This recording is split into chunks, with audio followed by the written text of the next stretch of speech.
I welcome all our senior youths and those who have been part of our English retreats to this very short reflection. It is said that Holy Eucharist is food for our souls.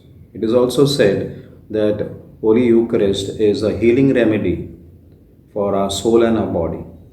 And so I would like to place before you a few points that are essential if this sacrament has to bear real fruit in our lives.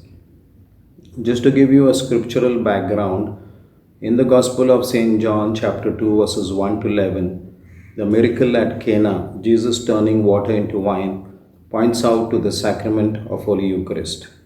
Then at Capernaum, in the Gospel of St. John, chapter 6, verses 1 to 15, Jesus takes 5 loaves and 2 fish and feeds a crowd of 5,000.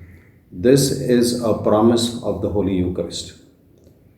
Then at Jerusalem, in the Gospel of St. Matthew, chapter 26, verses 26 to 30, at the Last Supper, with the apostles around him, Jesus institutes the sacrament of Holy Eucharist. And finally, in the Gospel of St. Luke, chapter 24, verses 28 to 32, Jesus, together with the 2 disciples who are on the road to Emmaus, celebrates the sacrament of Holy Eucharist. In all of these 4 episodes, we find that Jesus is the central figure.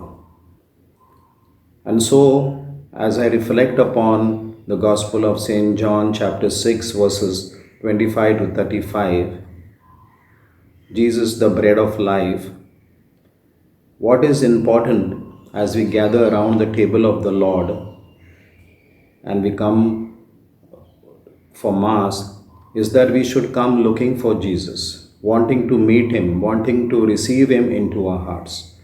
For it is Jesus who gives us the food that makes us grow in the life of the Spirit. The life of the Spirit of prayer, of reflection on His Word, of fellowship and of service. This life never ends. This life endures forever. In fact, Jesus Himself is the bread of life who comes into our hearts and gives us this life that endures forever. In the second place, when we gather around the table of the Lord to celebrate Holy Eucharist, we have to believe that it is only Jesus who can save us from sin and death and give us life in spite of our imperfections.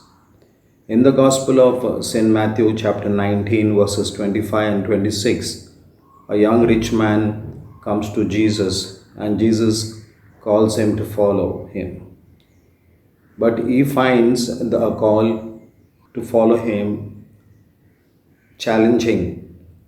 Though he wanted eternal life, he wanted to be saved and he was looking for life. The disciples and Peter especially begin to ask the Lord, then who can be saved? Jesus answers them and says, with men this is impossible, but with God all things are possible. Finally, after we have done our best, we need to believe in Jesus, who alone can save us from our imperfections, from our sins, and give us life eternal. In the third place, we have to believe that our Father in heaven gives us the true bread. Jesus has said, the bread of God is that which comes down from heaven and gives life to the world. Yes, we have to believe in what Jesus did.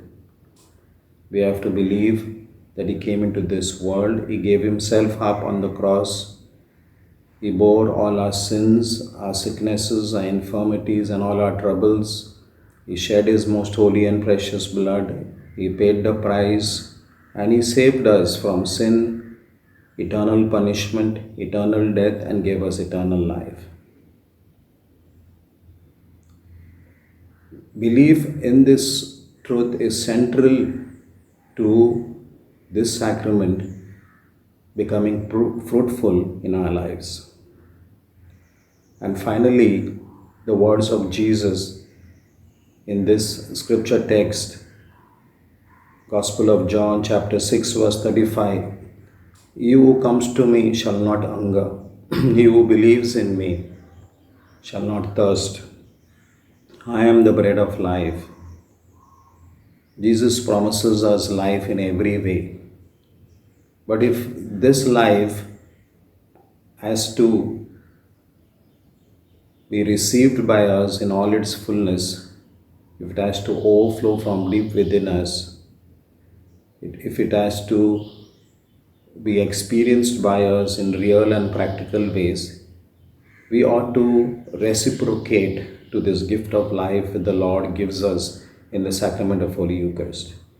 We ought to share all those gifts, talents, and resources that the Lord blesses us with.